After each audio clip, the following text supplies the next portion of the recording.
आदाब। आदाब। सलाम वालेकुम। वालेकुम सलाम। मेरा नाम विजय कुमार बुत्रा, मैं किशनगंज का निवासी हूँ एंड यहाँ पर एक मेरी रेजिन की इंडस्ट्री है। By profession I am an entrepreneur. माशाल्लाह। ऐसा है, आपके विषय में मैंने आपकी तकरीरें काफ़ी टीवी पर भी देखी है, पीस टीवी पर कलकत्ते में, और हमने ऐसा पाया है कि आप इस्लाम के अलावा हिंदू शास्त्रों में भी आपकी बहुत बड़ी आस्था और बहुत बड़ी रुचि रखते हैं। मेरे में ये जानने की उत्सुकता है कि आपकी ये उत्सुकता हिंदू शास्त्र के प्रति कब आई और क्यों आई, इसके विषय में मुझे आपसे थोड़ा जवाब।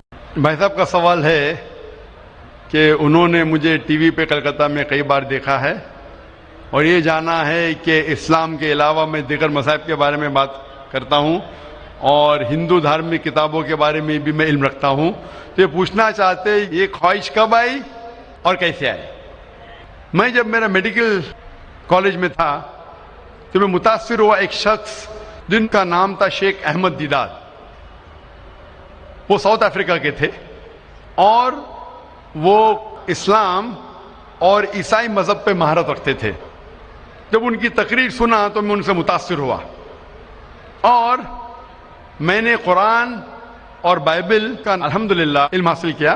तो सबसे पहले मैंने इल्म हासिल किया बाइबल के बारे में, इस्लाम और ईसाईयत के बारे में।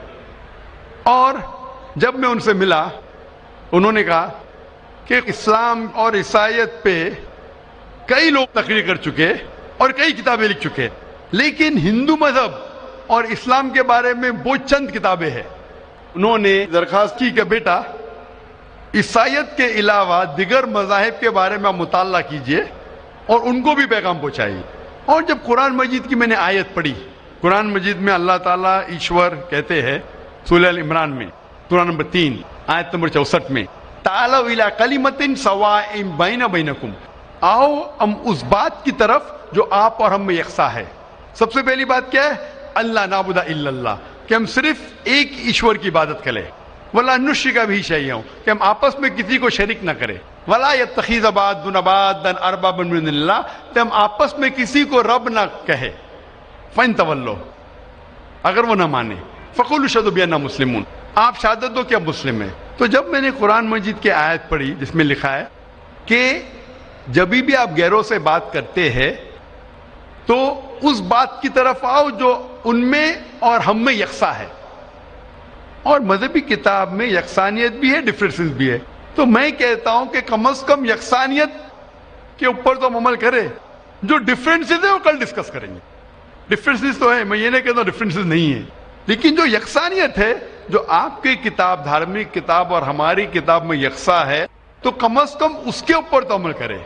तो ये सोच लेके शेख दीदार से मुतासिर होके और कुरान मजीद की आयत सूरह नंबर 3 आयत नंबर 64, जब मैं मेडिकल कॉलेज में था मैंने शुरू किया ये मेरा मिशन। और फिर मैंने तहकीक करने लगा। ईसाईयत मज़हब का तो इतने अच्छे से मुताला किया था शेख अहमद दीदार ने कि मुझे ज़्यादा तहकीक करने की ज़रूरत नहीं पड़ी, लेकिन मैं तहकीक शुरू किया हिंदू मज़हब के बारे में। फिर मैंने हिंदू विद्वान की स्कॉलर्स की किताबें पढ़ने लगी और ढूंढने लगा क्या यकसा है।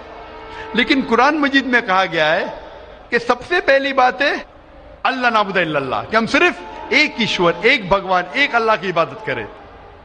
तो जब कुरान मजीद में लिखा है कि यकसानियत में सबसे अहम है कि एक खुदा, तो मैं ढूंढने लगा कि हिंदू मजहब के किताब में खुदा के बारे में क्या लिखा है। जब पढ़ने लगा तो मुख्तलिफ किताबें थे, मुख्तलिफ स्कॉलर्स थे। मुख्तलिफ स्कॉलर्स को पढ़ने के बाद पता चला कि एक होता है कि मजहब को जानना किताबों के जरिए और एक मजहब के मानने वालों के जरिए। कभी भी मजहब को जानने के लिए मजहब के मानने वालों को मत देखो, हो सकता है वो मानने वाले खुद नहीं जानते कि उनका मजहब क्या कहता है। तो मजहब को जानने के लिए सबसे बेहतरीन तरीका है कि मजहब की किताबों का मुताला करें। तो मैंने हिंदू मजहब की किताबों का मुताला करना शुरू किया, वेद का, उपनिषद का, भगवद गीता का, रामायण का, महाभारत का। जब मुताला करने लगा तो आमतौर पर जब हम पूछते हैं हिंदू से, सबसे पहली बात कि हम एक ही ईश्वर में माने। आम हिंदू से पूछते हैं कि कितने भगवान में आप मानते हैं, तो कुछ हिंदू कहेंगे 3, कुछ कहेंगे 100, कुछ कहेंगे 1000, कुछ कहेंगे 33 करोड़। लेकिन अगर आप एक विद्वान हिंदू से पूछेंगे जो अपने हिंदू मजहब का मुताला कर चुका है, मजहबी किताबों का मुताला कर चुका है, वेद पढ़ चुका है, तो वो कहेगा कि हिंदुओं को सिर्फ एक खुदा में मानना चाहिए। लेकिन आम हिंदू मानता है फिलॉसफी जिसे कहते हैं पैंथियज्म। आम हिंदू कहता है कि सब कुछ खुदा है, पेड़ खुदा है, चांद खुदा है, सूरज खुदा है, इंसान खुदा है, सांप खुदा है। हम मुसलमान कहते हैं सब कुछ खुदा का है, पेड़ खुदा का है, चांद खुदा का है, सूरज खुदा का है, इंसान खुदा का है, सांप खुदा का है। तो ये अहम फर्क है आम हिंदू और आम मुसलमान में। आम हिंदू कहता है सब कुछ खुदा है, हम मुसलमान कहते हैं सब कुछ खुदा का है। तो ये फर्क है सिर्फ का। अगर ये का के फर्क को मिटा ले तो हम हिंदू और मुसलमान एक हो जाएंगे। कैसा करना चाहिए? तालाविला कलिमतिन सवाइन बैना बैनकुम, आओ उस बात की तरफ जो आप और हम में यकसा है। तो जब मैं हिंदू मजहब की किताबों का मुताला करने लगा तो एक अहम किताब का नाम है उपनिषद। उपनिषद में लिखा है, Chandogya Upanishad, chapter number 6, section number 2, shloka number 1 में, एकम एविदित्यम, खुदा एक है, दूसरा नहीं है। जब हम पढ़ेंगे श्वेताश्वेतर उपनिषद चैप्टर नंबर 6 श्लोका नंबर 9 में, नाचस्य कसिज जनिता न चदीपा, ये संस्कृत कोटेशन है जिसके मानी है उस खुदा, उस ईश्वर का कोई रब नहीं, उस ईश्वर के कोई वालिदैन नहीं, उसके ऊपर कोई नहीं है, उसकी वालदा नहीं, उसके वालिद नहीं है। लिखा है श्वेताश्वेतर उपनिषद में चैप्टर नंबर 4 श्लोका नंबर 19 में, न तस्य प्रतिमा अस्ति, उस ईश्वर की कोई प्रतिमा नहीं। प्रतिमा संस्कृत में होता है अक्स, photograph, painting, picture, idol, statue, sculpture. न तस्य प्रतिमा अस्ति, उस ईश्वर की कोई प्रतिमा नहीं, कोई अक्स नहीं, कोई पिक्चर नहीं, कोई फोटोग्राफ नहीं, कोई पेंटिंग नहीं, कोई आइडल नहीं, कोई स्कल्पचर नहीं, कोई स्टैच्यू नहीं। और ये आप आगे पढ़ेंगे, ये वही चीज लिखा हुआ है यजुर्वेद में। वेद हिंदू मजहब की सबसे ऊंची किताब है।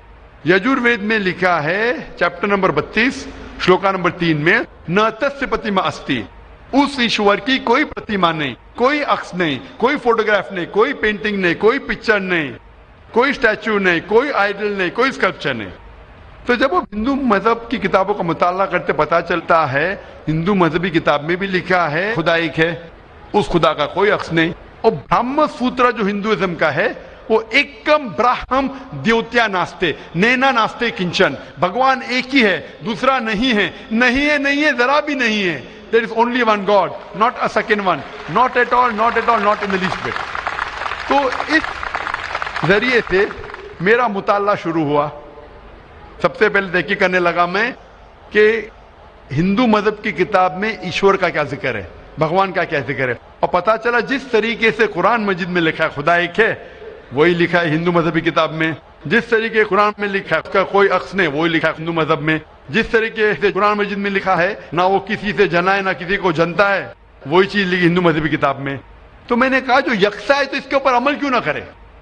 तो इस तरीके से मेरी तहकीक शुरू हुई और आस्ते आस्ते तहकीक के बाद पता चला कि हिंदू मजहब में भी लिखा हुआ है कि अवतार आने वाले हैं।